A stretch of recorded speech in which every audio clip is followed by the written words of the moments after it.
Hey guys, welcome back to the session. आज हम बात करने वाले हैं argument writing series for the CAPF में प्राइवेटाइजेशन टॉपिक पे, यानी कि जो हमारा निजीकरण का टॉपिक है उसके ऊपर जो है हम आर्गुमेंट राइटिंग देखने वाले हैं। तो मैं ज़्यादा कुछ नहीं कहूँगा, डायरेक्ट अपने वीडियो को हम स्टार्ट कर लेते हैं।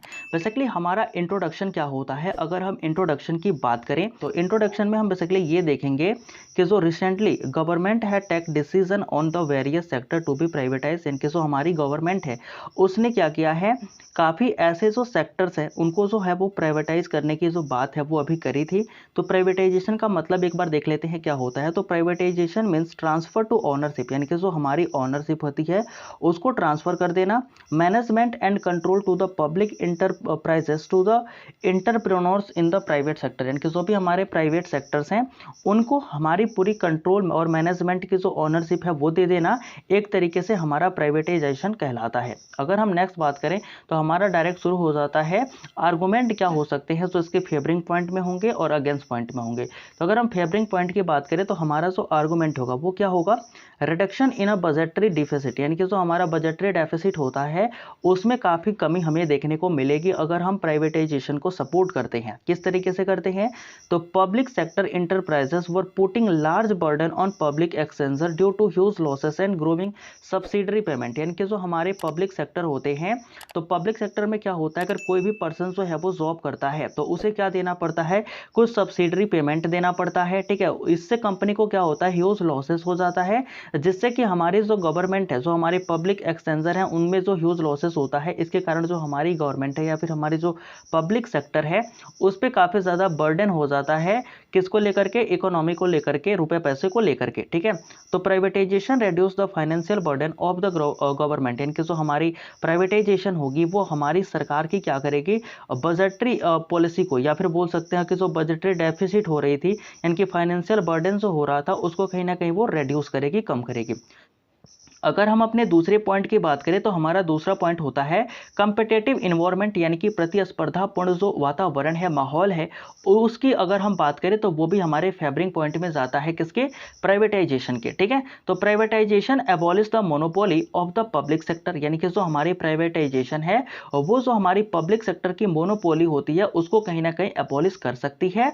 Enterprises and help in the improving the competitive strength and efficiency of this enterprises, और साथ ही साथ क्या करेगी, उनकी मोनोपोली को तो खत्म करेगी ही करेगी, और साथ ही साथ एक कॉम्पिटेटिव जो स्ट्रेंथ है, मजबूती जो है वो भी प्रोवाइड करेगी, उसमें भी सुधार करेगी। और जो हमारी इफिशियंसी है किसी भी चीज़ को लेकर के, चाहे वो मैन्युफैक्चर को लेकर के हो या फिर किसी प्रोडक्ट को लेकर के हो, वो भी काफ़ी ज़्यादा जो चीज़ें हैं वो काफ़ी ज़्यादा एफिशिएंट होगी और काफ़ी अच्छी जो चीज़ें हैं वो हमें देखने को मिलेंगी। यानी कि क्या होगा कि अगर किसी भी व्यवसाय में अगर कंपटीशन होता है तो जाहिर सी बात है कि जो चीज़ें हैं वो और अच्छी बनने की चांसेस होते हैं। जैसे मान लो तुम्हारी एक दुकान है और सामने किसी की दुकान है, ठीक है, तुम भी किसी चीज़ को मैन्युफैक्चर करते हो और सामने वाला बंदा भी जो है वो भी किसी चीज़ को जो है वो मैन्युफैक्चर करता है।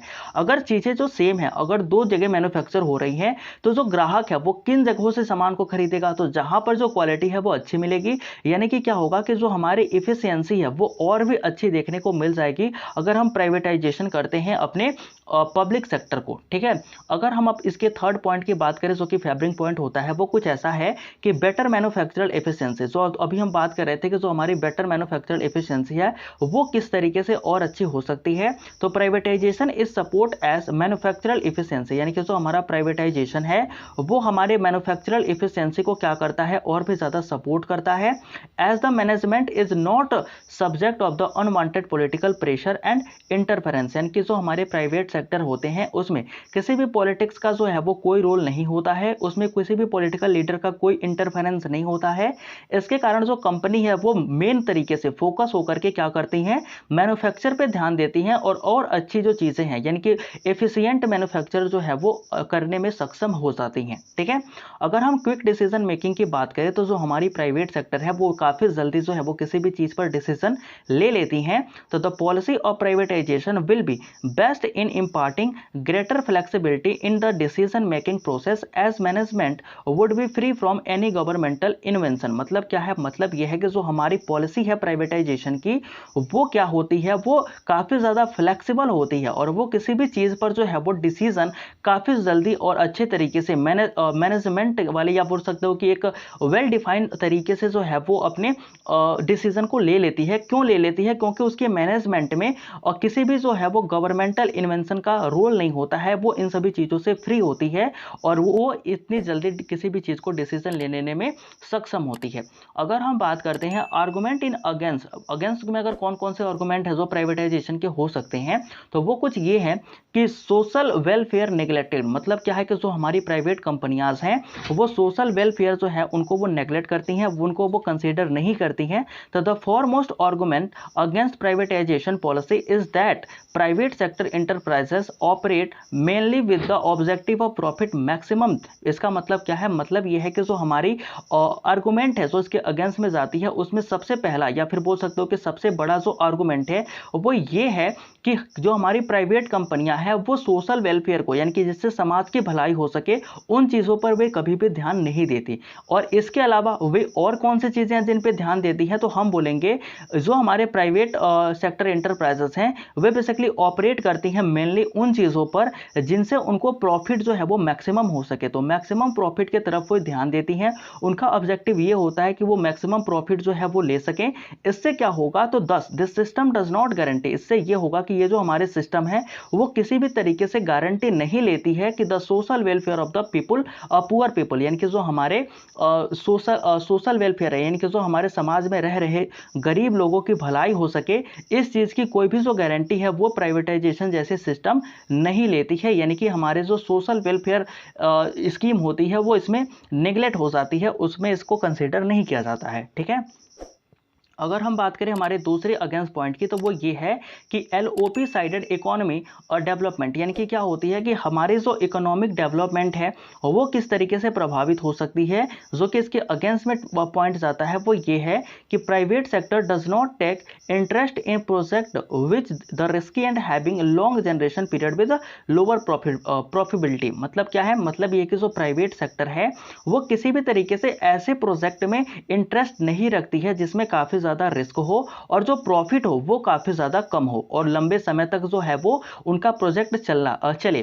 ठीक है। तो ऐसी चीज़ों से हमारे जो प्राइवेट सेक्टर है वो काफ़ी अवॉइड करती हैं, बचती हैं। और इससे क्या होता है, इट में एडवर्सली अफेक्ट, और ये जो है वो हमारे कंट्री के लिए या फिर किसी भी कंट्री के लिए एक प्रतिकूल, ठीक है, प्रतिकूल जो प्रभाव है वो लेकर के आता है, विपरीत प्रभाव जो है वो लेकर के आता है। The growth of basic and heavy industries, यानी कि जो हमारे बेसिक और हैवी इंडस्ट्रीज की ग्रोथ है वो कहीं ना कहीं प्रभावित हो जाती है और रुक जाती है। And infrastructure of the country, और जो हमारे कंट्री के इंफ्रास्ट्रक्चर हैं वो भी कहीं ना कहीं इससे प्रभावित होते हैं। किस तरीके से? तो एडवर्सली तरीके से, यानी कि विपरीत तरीके से। ठीक है। अगर हम अपने थर्ड पॉइंट की बात करें तो इसके अगेंस्ट पॉइंट में जाता है, वो क्या है? वो ये है कि कंसंट्रेशन ऑफ इकोनॉमी पावर, यानी कि जो हमारी इकोनॉमी पावर है वो कंसंट्रेट हो जाती है, रुक जाती है कहीं से। तो वो कैसे अगर हम बात करें इसके अगेंस्ट पॉइंट में जा सकता है, जो कि हमारा पॉइंट होता है privatisation can also result in the substitution of the public monopoly to the private monopoly. तो अभी हमने क्या पढ़ा था? हमने पढ़ा था कि जो हमारी पब्लिक मोनोपोली है उसको कहीं ना कहीं ये जो हमारी प्राइवेट सेक्टर है वो आएगी और उसको कंपिटिटिव बना देगी। ठीक है। यानी कि प्रतिस्पर्धा वाला जो माहौल है, वातावरण है वो बन सका। लेकिन कहीं ना कहीं ये भी सोचने वाली बात है कि अगर जो है प्राइवेटाइजेशन आती है, अगर प्राइवेटाइजेशन यानी कि प्राइवेट सेक्टर इंटरप्राइजेस होती है, तो वो क्या करेगी? अगर मान लो उसने पब्लिक मोनोपोली को खत्म तो कर दिया, लेकिन अगर उसने खुद का जो मोनोपोली है वो स्टैब्लिश कर लिया, तो कहीं ना कहीं जो हमारी इकोनॉमी पावर है वो उसी के पास जो है वो कंसंट्रेट हो जाएगी और हमारे सरकार के पास जो है वो पैसे की कमी हो जाएगी, which may lead to monopolistic exploitation by the efficient private owner। ठीक है। तो ये क्या करेगी? हमारी जो प्राइवेट सेक्टर है या फिर जो हमारे प्राइवेट ओनर है जो काफ़ी ज़्यादा इफिशियंट है, वो कहीं ना कहीं मोनोपोलिस्टिक तरीके से हमारा जो एक्सप्लोटेशन है, जो हमारा एक तरीके से बोल सकते हो कि एक्सप्लोटेशन वो कर सकते हैं। ठीक है। तो ये हमारा एक तरीके से कंसंट्रेशन ऑफ इकोनॉमी पावर आती है। Rise in level of unemployment, यानी कि जो हमारा अनएम्प्लॉयमेंट है उसमें कहीं ना कहीं जो हमारा लेवल है वो और भी ज़्यादा बढ़ जाएगा जाएगा, किस तरीके से बढ़ जाएगा, तो अंडर द प्राइवेटाइजेशन, यानी कि अगर हम प्राइवेटाइजेशन को सपोर्ट करते हैं तो there is always a fear of retrenchment and unemployment. तो कहीं ना कहीं हमेशा हमें एक डर रहता है कि कहीं हमारी जो सैलरी है वो कहीं कट के कम ना हो जाए और कहीं ना कहीं जो हमारा एम्प्लॉयमेंट है वो खत्म ना हो जाए, यानी कि अनएम्प्लॉयमेंट और रिट्रेंचमेंट की जो प्रॉब्लम है, इस चीज का डर जो है वो प्रत्येक इंडिविजुअल को होता है जब भी वो किसी प्राइवेट कंपनी में काम करता है। ठीक है, privatisation is many public sector enterprises has lead to voluntary retirement of many worker. कई बार क्या होता है कि हमें देखने को मिलता है कि हमें किसी भी, जैसे मान लो किसी कंपनी में आप काम कर रहे हो और वहां पर कोई भी ऐसा रूल या रेगुलेशन नहीं है कि आप कितने दिनों तक काम करोगे। ठीक है, और आप वहां पे वर्क करते हो एज अ वर्कर, अगर कंपनी का मन हो तो वो वॉलेंटरी आपको क्या कर सकता है, वहां से रिटायरमेंट कर सकता है, निकाल सकता है, और इसके लिए आप कुछ नहीं कर सकते। ठीक है, इन दिस वे, इस वे में हम क्या कह सकते हैं कि द पॉलिसी में lead to greater incidence of unemployment and poverty in the country, यानी कि जो हमारा प्राइवेटाइजेशन होगा वो कहीं ना कहीं हमारे कंट्री में एक बहुत बड़े तरीके से जो है वो इंसिडेंस लेकर के आ सकता है अनएम्प्लॉयमेंट का, और हमारी देश की जो गरीबी है उसे और भी ज़्यादा बढ़ा सकता है अगर हम प्राइवेट सेक्टर को जो है वो ज़्यादा सपोर्ट करते हैं। आई होप कि जो सेशन है वो आपको अच्छा लगा होगा। तो if you like the session, please do like the session and do share with your friend and do subscribe our channel also.